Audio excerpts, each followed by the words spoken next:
Well, Mr. Speaker, here I am again at the end of the night, the last person here, fighting again for coastal people. Well, I guess that you're right. It's with me and you and the parliamentary secretary, but I'd rather be doing other work, of course, Mr. Speaker. But for 3 years, the Liberal government has allowed a company in Union Bay to break apart not a boat, Mr. Speaker, a massive ship that is extended into the water, over the high tide line, Mr. Speaker, and onto land. This wouldn't be allowed, Mr. Speaker, anywhere in the world. Even in countries that have extremely low environmental regulations like Bangladesh, wouldn't allow this type of activity. It is actually unbelievable, Mr. Speaker, that here they are breaking apart a boat that has contaminants in it, Mr. Speaker, without a self-contained floating dry dock. Something that we can do in Canada is break apart ships in a responsible way. And you know what? There's companies doing that. I'm going to talk a little bit about those companies. But they're doing it in the right way because they're following the rules. And when a company breaks the rules, you would think that the federal government would actually enforce the regulations that we have in place. And if we don't have regulations, they would create them. But not in this case, Mr. Speaker. Now, this company in Union Bay is operating despite the objections of the province of British Columbia, who've issued 2 abatement orders, Mr. Speaker. Local communities, the Comox Valley Regional District has an injunction against this company to stop their activity, their harmful activity. They're in court, waiting for a court date. The Sliammon, Mr. Speaker, the Qualicum people, the Comox people have all voiced their opposition to what's taking place. And as I said, nowhere in the world would they allow this type of activity.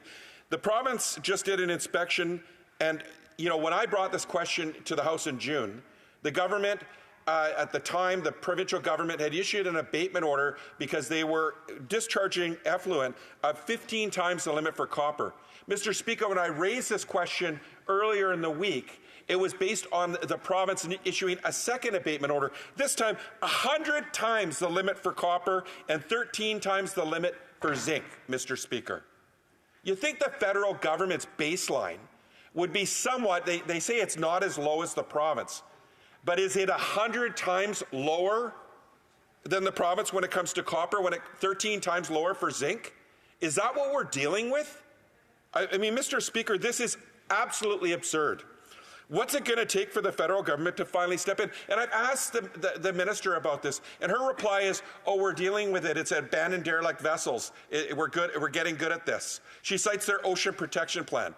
This isn't an abandoned and derelict vessel, Mr. Speaker. This is a massive ship being deconstructed. And I want to highlight a couple things, Mr. Speaker. There's lots I have to say on this, and I'll keep coming back if I have to. But there was some lobbying done by C-SPAN.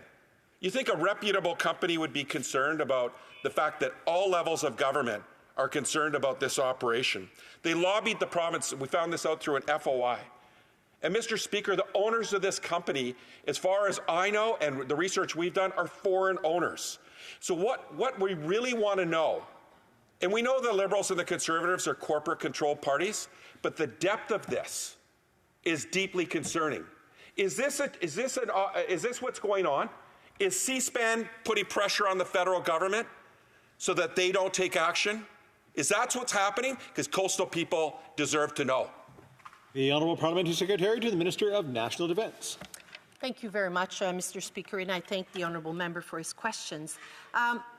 This is a very serious issue, and certainly when I think about the seriousness, I want to make sure that I respond accordingly.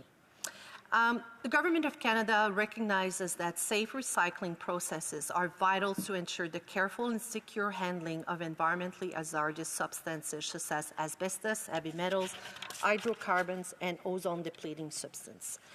Canada aims to ensure that ships are recycled safely at the end of their operational lives without causing unnecessary risk to human health and the environment. Ship recycling in Canada is recognized as the most environmentally sound method to dispose of ships that have reached their end of life. Many provisions affecting ships' recycling facilities are governed by the provinces and territories such as the Environmental and Waste Management and Workplace Occupational Health and Safety.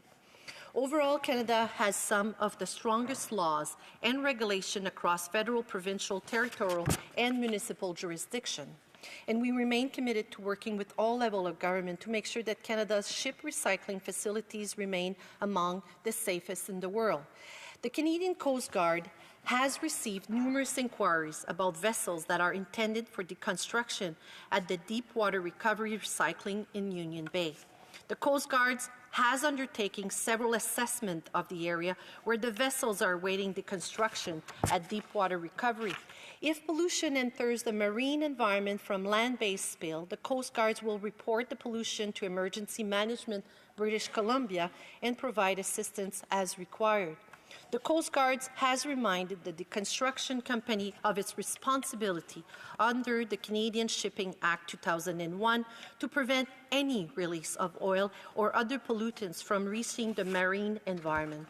The Government of Canada, Mr. Speaker, is taking actions to reduce the number of vessels of concerns in Canadian waters and minimize their impact on coastal communities, the environment, and the public. And under the Ocean Protection Plan, as of January 2024, the Government of Canada has removed 584 wrecked, abandoned, or hazardous vessels across Canada. The Wreck, Abandoned, or Hazardous Vessel Act was adopted, Mr. Speaker, in 2018 and came into force in 2019.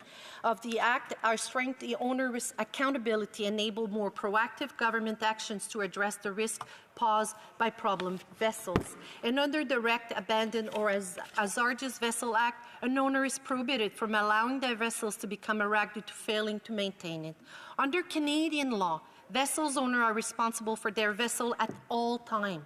They must take all action necessary, including repair, salvage, and prevention of cleanup of leaking fuel and oil.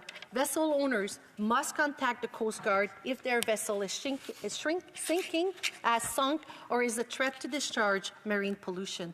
When it comes to this, Mr. Speaker, we will continue to be good stewards of our protection for the environment and our marine